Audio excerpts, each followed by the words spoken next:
Well, hello.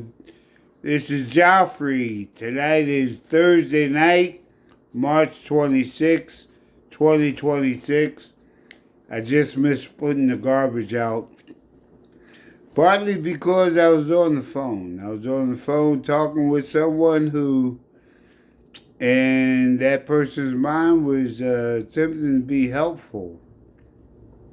I appreciate everything that the person said. But Carlos Abad told Robert D. Covid Esquire that his brief was misplaced. His brief was not misplaced, although him trying to characterize me as some kind of bumbling idiot that doesn't know when he's been arrested.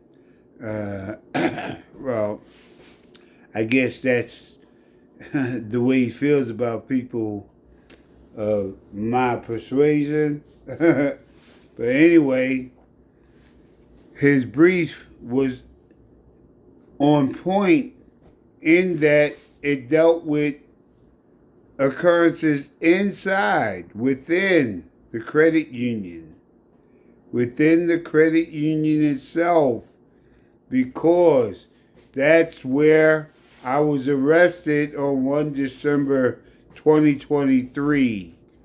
I was arrested inside Liberty Savings Federal Credit Union, 1347 Kennedy Boulevard, Bayonne, New Jersey, 07002, because some Negro who is a cop with Jersey City Police Department, even though we were in Bayonne, decided to get up from conducting his own business and put his nose in my business and then try to do what so many people have tried to do since I've had these medical situations try to force me into compliance with what they thought I should do. Well, I was 66 at the time, and I was handling my business. I was going to get what I needed so that I could go up to the credit union annual meeting and show what I had to go through trying to make a deposit of $1,800 into the credit union where I've been a member since 1986, maybe 87, but I think it was 1986. And everything would have been cool if this Negro had minded his business. But I guess he figured, I don't know, if he F's up my life, somehow his life is going to be made better. Maybe the credit union will grant him whatever he was there for. But you see, Chance Sabone told this guy to leave it alone and not get involved. So, in his mind, phew, I'm a cop. I do what I damn well please. In his mind. But that's not really how it works. See, because the authority inside the credit union was Chance Sabone, the branch manager. And so, the violence inflicted upon me, the pushing and throwing me across the room, which actually caused a disturbance. You see the reaction of people in the room when this took place. And the mounting me and putting all the pressure on me. See, I got hurt in a car accident with Geico as my auto insurance, and I was fighting them, trying to get coverage for the pain that I still feel. But he exacerbated it. So I did the right thing, and I let Geico off the hook. Unbeknownst to me, I only had 90 days to notice the city of Jersey City and possibly the city of Bayonne and the Jersey City police, that I was going to sue them. Yeah. Okay. So, missed opportunity, compensation thrown away, and I still suffer. But more importantly, with this malicious prosecution, this is what led to the blindness, to having to give my car away, the heart attack, the stent in my chest, and the having to take drugs for the rest of my life. And then the stroke in November of 2025. See, Lance Jackson, badge 3060, you really effed my life up, bro. 'Cause you didn't mind your business. I would have never been arrested, but you knew that, 'cause you a cop of 9 years at the time. So you know damn well when Bayonne police got there, it would not have been an automatic arrest. And truth be told, Chance didn't want me arrested. Truth be told. And that's why the charges against me didn't come from the credit union. They came from that Lance Jackson. It's right there on the body cam 900. Based on what you said, we are going to charge him with aggravated assault against a police officer and defiant trespass. Based on what Lance Jackson said. You know, Lance Jackson, the one on body cam 900, who, when he was telling his story about what happened, the Bayonne police suggested, like resisting? So that later on body cam 900, when they came back to him, they said, secondary to us, we're going to charge him with resisting. See? Collusion. But the thing is this. I was arrested inside the credit union, not by Lance Jackson. He didn't have authority. So all that he did to me as just a rogue actor.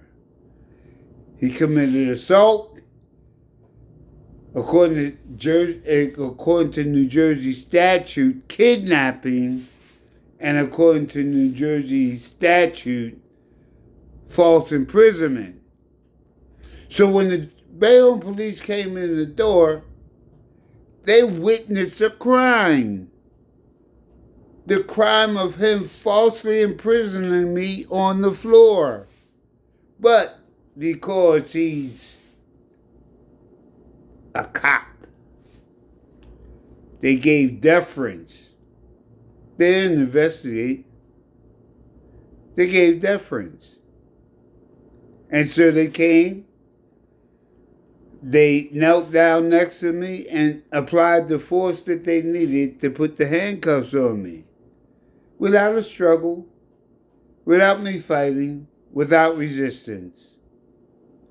And according to Brendan Carr in his testimony,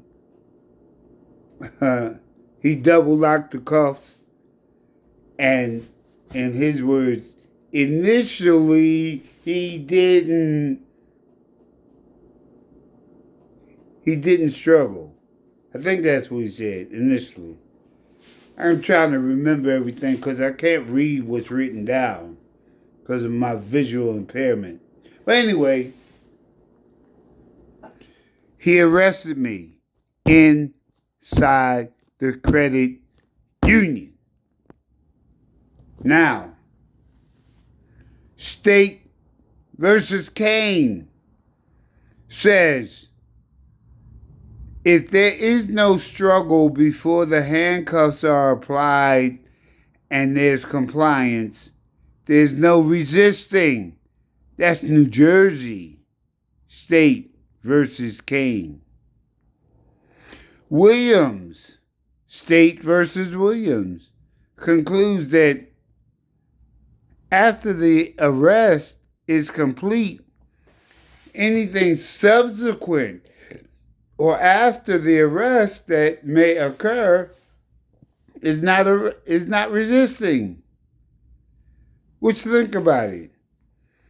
If they put the handcuffs on me and we're walking out the door and I take off running, they have a charge for that. It's called fleeing or taking flight. If after he put the handcuffs on me, I'm good with my feet and I start doing all kind of martial arts with my feet and kicking and whatnot, that's assault. That's not resisting. So I think he said initially he was compliant. I think that's what Carr testified to. Initially he was compliant. Well, they're tripped up by his own words.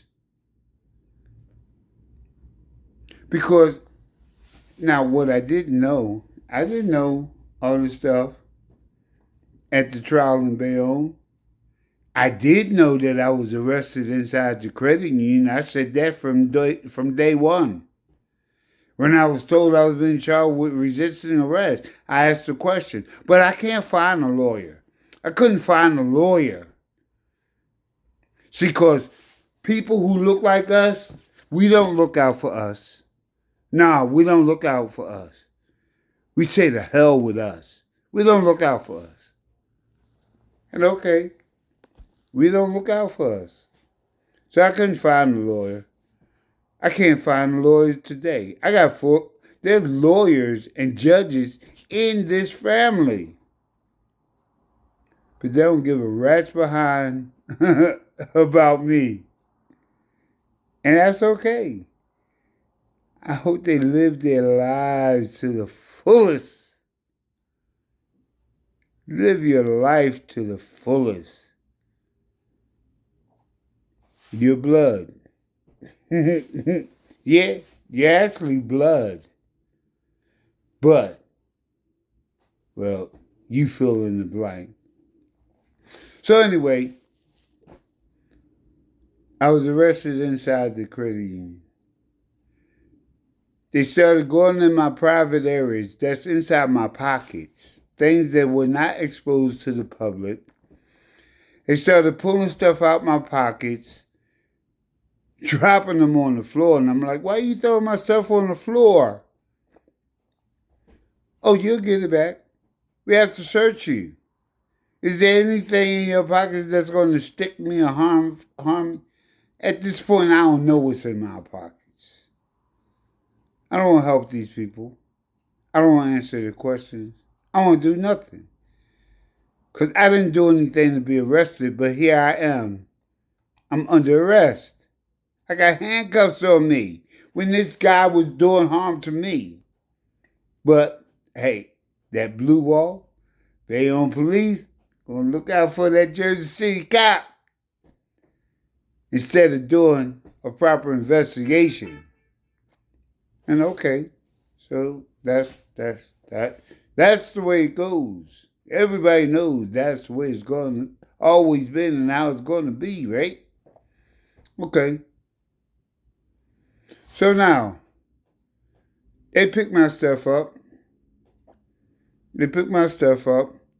And they proceed to march me out of the credit union.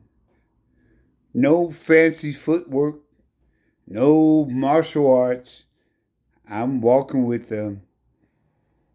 We go out of the credit union, we walk over to the cruiser, and at the cruiser door, I said, "Why am I being arrested?"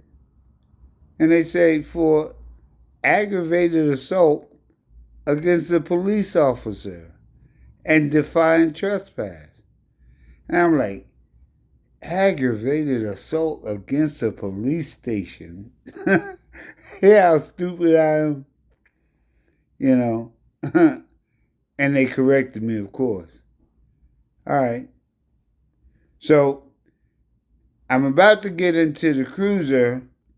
Now all of a sudden, the the envelope with the money that I had inside the credit union, inside the credit union where there were civilian witnesses, and so they didn't take it to have to count it in front of civilian witnesses.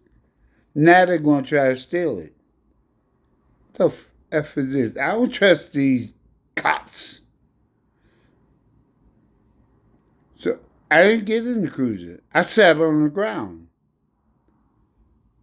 No fancy footwork, no kicking, no clawing, no scratching, no biting. Just a demand. Count my money on camera. Count my money on camera. And they obliged me. They counted out $1,830.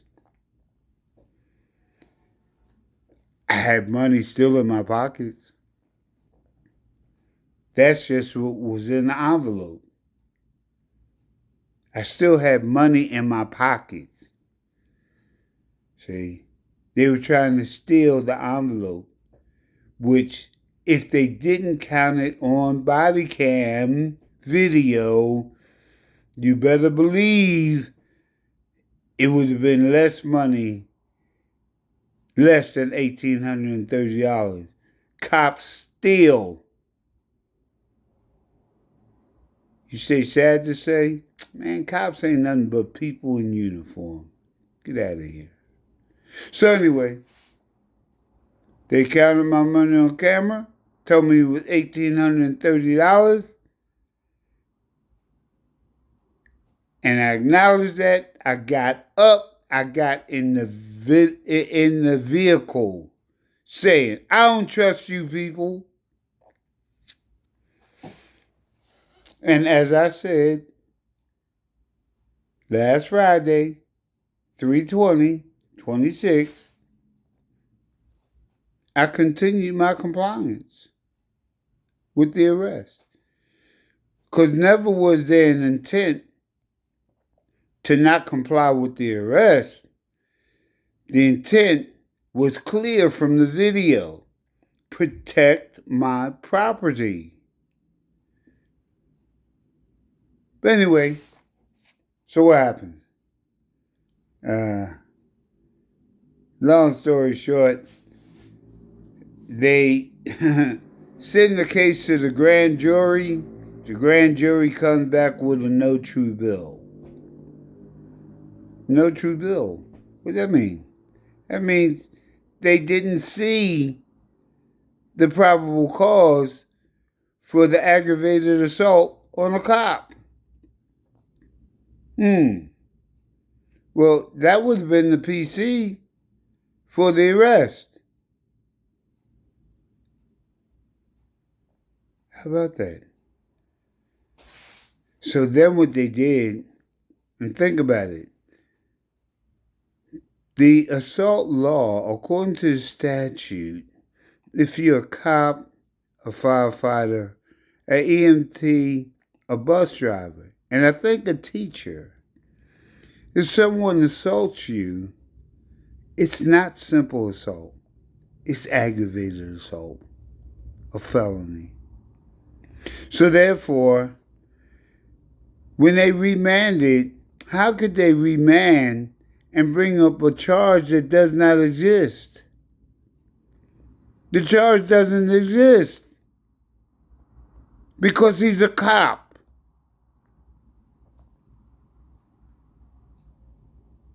unless they're stating from the jump they know he was a rogue individual, private citizen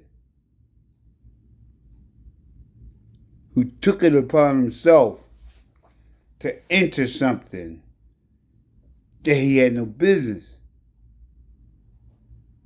And even the judge in lower court said he didn't arrest me and had no intent to do so. So anyway, she found me not guilty of simple assault, but then found me guilty of resisting arrest and defying trespass. I'm held on the floor inside the credit union. He's hurting the hell out of my neck and my shoulder. How the hell am I supposed to get up out the credit union before the Bayonne police get there? I'm being held there. Not because I asked to be held there.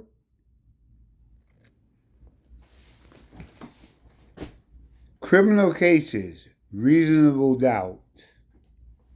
That's the standard. Reasonable doubt.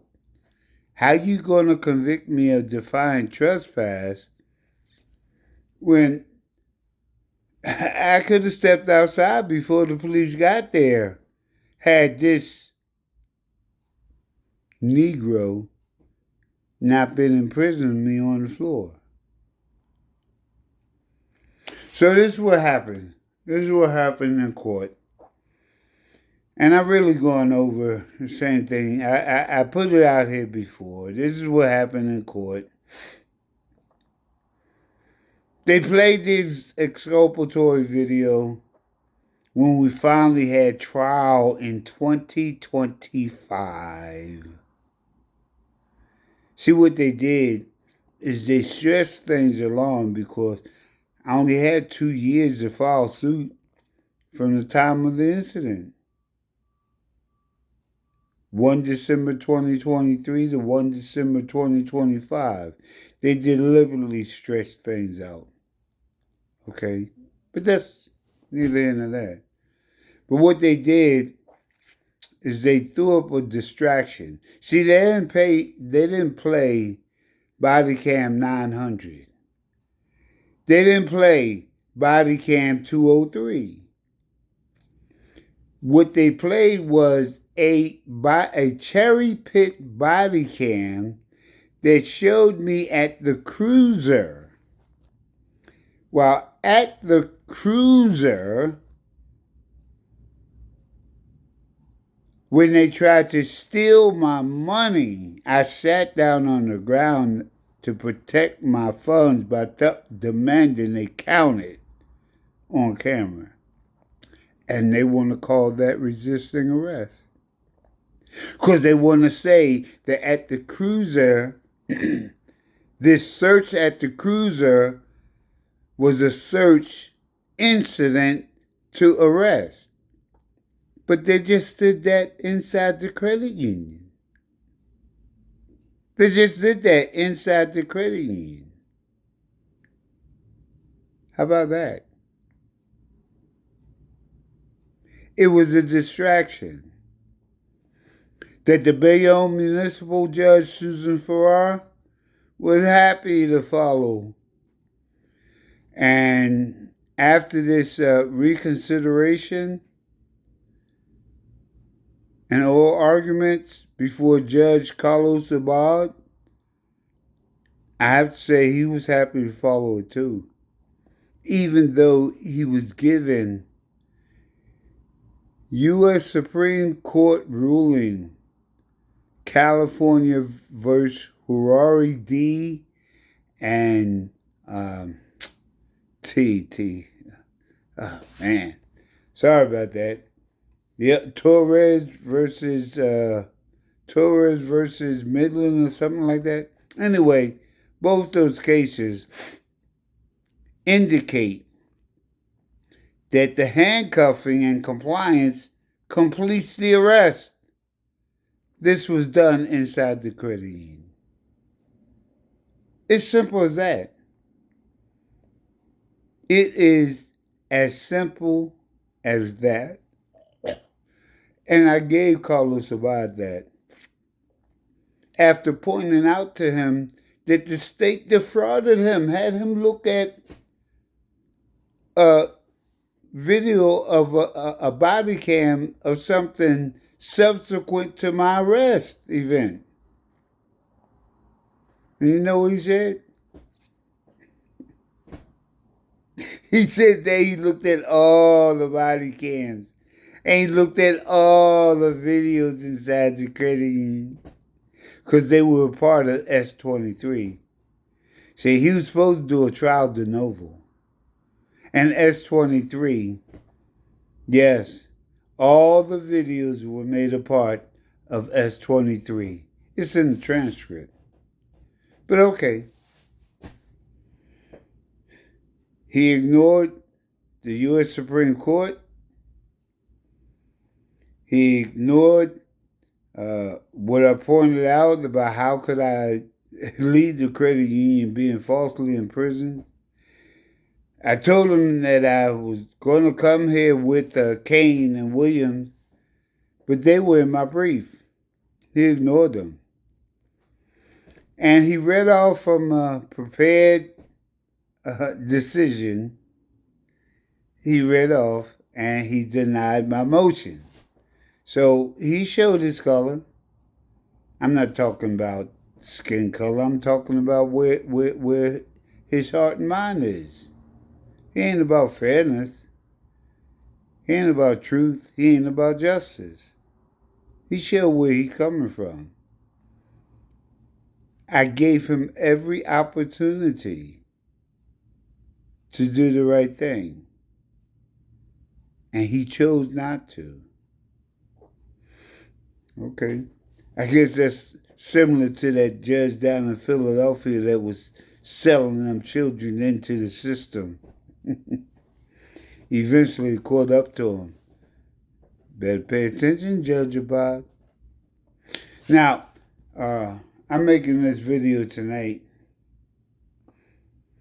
because somebody who would label themselves friend was trying to help me, pointing out, I'm not going to win. I'm not going to win is what that person said. Said, I'm not going to win. What do you mean I'm not going to win? How you going to tell me I'm not going to win? Truth is on my side.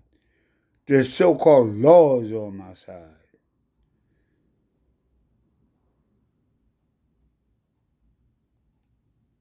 And that's all I'm going with. Now, I applied to get the transcript without laying out any more money because I'm already $7,000 and all these health issues in on this. I was found to be indigent by the assignment judge.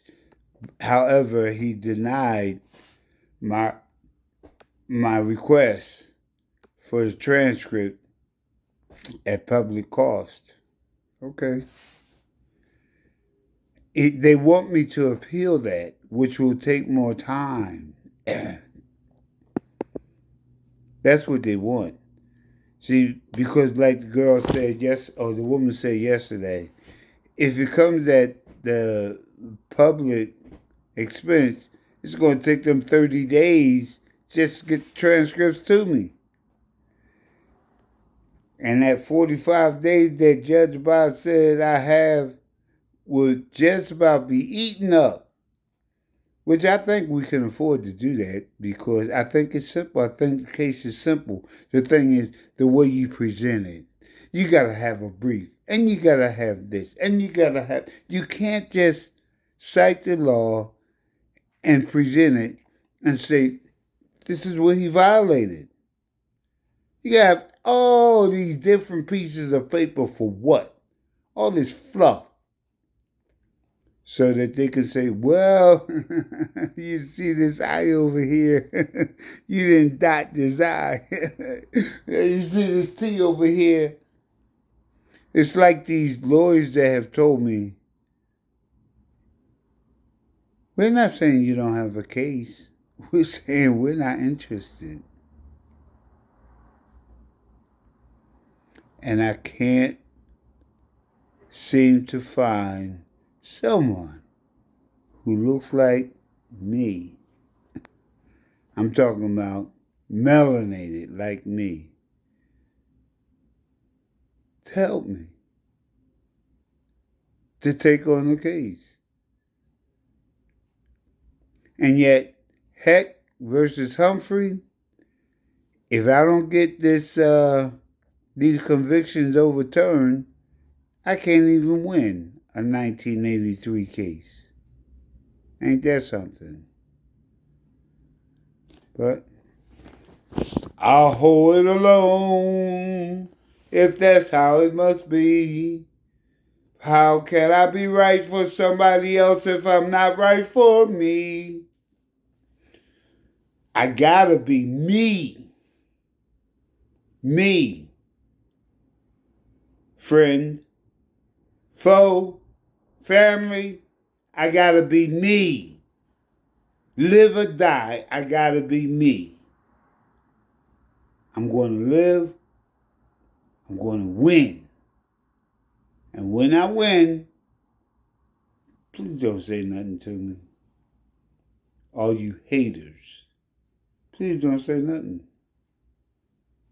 Just know I won. It's almost time for Bible Joe to come on, so I'm going to end this now. He comes on in 1 minute. Daggone, boy. So, anyway, that's it. Thursday night, March 26, 2026. And I yield.